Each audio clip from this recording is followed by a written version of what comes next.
ഇടയ്ക്കുള്ള ട്രെൻഡാണ് ഡയറ്റ് നോക്കുക. അപ്പോൾ ഡയറ്റ് നോക്കുമ്പോൾ ഇപ്പോൾ കൂടുതലായിട്ട് വെള്ളം കുടിക്കണം എന്നൊക്കെ ഇപ്പോൾ എല്ലാവരും പറയുന്നുണ്ട്. അങ്ങനെ അമിതമായി വെള്ളം കുടിച്ചാൽ നമ്മുടെ വൃക്കകൾക്ക് എന്തെങ്കിലും തകരാറ് സംഭവിക്കും? നമ്മളൊരു ആരോഗ്യവാനായിട്ടുള്ള ഒരു കേരളീയൻ എന്ന് പറഞ്ഞാൽ ഒരു ദിവസം ഒരു 2 മുതൽ 2.5 ലിറ്റർ വരെ വെള്ളം കുടിക്കേണ്ട ആവശ്യമുള്ളൂ. നമ്മളൊരു ഗ്ലാസ് കണക്കിൽ പറയുകയാണെങ്കിൽ 10 മുതൽ 12 ഗ്ലാസ് വരെ. അപ്പോൾ നമ്മൾ അത്രയും വെള്ളം കുടിക്കും. പിന്നെ നമ്മൾ ആലോചിക്കേണ്ടത് നമ്മൾ ഭക്ഷണത്തിൻ്റെ കൂടെ കുറച്ചൊക്കെ ചാറുകറികളും അങ്ങനെയൊക്കെ ഉപയോഗിക്കുന്നുണ്ട്. അപ്പോൾ എങ്ങനെ വരുമ്പോഴത്തേക്ക് എങ്ങനെ പോയാലും ഒരു 3 ലിറ്ററോളം വെള്ളം നമ്മുടെ ശരീരത്തിലേക്ക് എത്തുന്നുണ്ട്. ആ 3 ലിറ്ററിൽ കൂടുതൽ വെള്ളത്തിൻ്റെ ആവശ്യകത നമുക്കൊരു ദിവസം ശരീരത്തിലില്ല. ഇതൊരു നോർമൽ ആളുടെ കാര്യത്തിലാണ്. പക്ഷെ നമ്മൾ കൂടുതൽ സമയം വെയിലത്ത് നിന്ന് ജോലി ചെയ്യുന്നു, നമ്മളൊരു എക്സർസൈസ് കാര്യം കൂടുതലായിട്ട് ചെയ്യുന്നു, അങ്ങനെ നമ്മൾ വേർത്ത് പോകാനുള്ള സാധ്യതകൾ കൂടുതലുണ്ടെങ്കിൽ അതിനനുസരിച്ച് നമുക്ക് കുറച്ചുകൂടെ കൂടുതൽ വെള്ളം കുടിക്കാവുന്നതാണ്. പക്ഷെ നമ്മൾ എന്തേരെ വെള്ളം കുടിച്ചെന്ന് പറഞ്ഞാലും നമ്മുടെ നോർമൽ വൃക്കയ്ക്ക് അതിനെ എല്ലാം അരിച്ച് നീക്കം ചെയ്യാനും ആവശ്യമില്ലാത്ത വെള്ളം നമ്മുടെ ശരീരത്തിൽ നിന്ന് നീക്കം ചെയ്യാനായിട്ടും പറ്റും.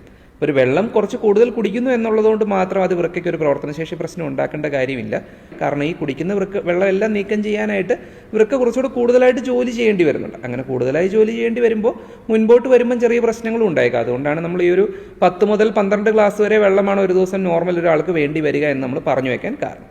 അതുപോലെ തന്നെ നമുക്കിപ്പം വൃക്കയുടെ തകരാറുണ്ട്, അല്ലെങ്കിൽ കരളിൻ്റെ തകരാറുണ്ട്, അല്ലെങ്കിൽ ഹൃദയത്തിൻ്റെ തകരാറുണ്ട്. ഇതെല്ലാം ശരീരത്തിൽ വെള്ളം ബാക്കി നിൽക്കുന്ന അസുഖങ്ങളാണ്. അപ്പം അങ്ങനെ വരുമ്പോൾ നമ്മൾ വെള്ളത്തിൻ്റെ അളവ് നമ്മൾ കുറച്ച് കൊണ്ടുവരും. ഇപ്പം ചിലപ്പോൾ എനിക്ക് തന്നെയുള്ള ഡയാലിസിസ് രോഗികൾക്ക് മൂത്രം ഒട്ടും തന്നെ ഇല്ല. അപ്പോൾ അവർക്ക് ചില ആളുകളോട് നമ്മൾ ദിവസം 1 ലിറ്ററാണ് മാക്സിമം വെള്ളം കുടിക്കാനായിട്ട് പറഞ്ഞേക്കുന്നത്. കാരണം അതിൽ കൂടുതൽ വെള്ളം ഹാൻഡിൽ ചെയ്യാനായിട്ടുള്ള ശേഷി അവരുടെ ശരീരത്തിനില്ലാത്തത്. അപ്പോൾ അതുകൊണ്ട് നമ്മളുടെ ആരോഗ്യത്തിനും നമ്മളുടെ പ്രധാന അവയവങ്ങളുടെ പ്രവർത്തനശേഷിക്കും അനുസൃതമായിട്ടാണ് നമ്മൾ എന്തുമാത്രം വെള്ളം കുടിക്കണം എന്നുള്ളത് പറയുക.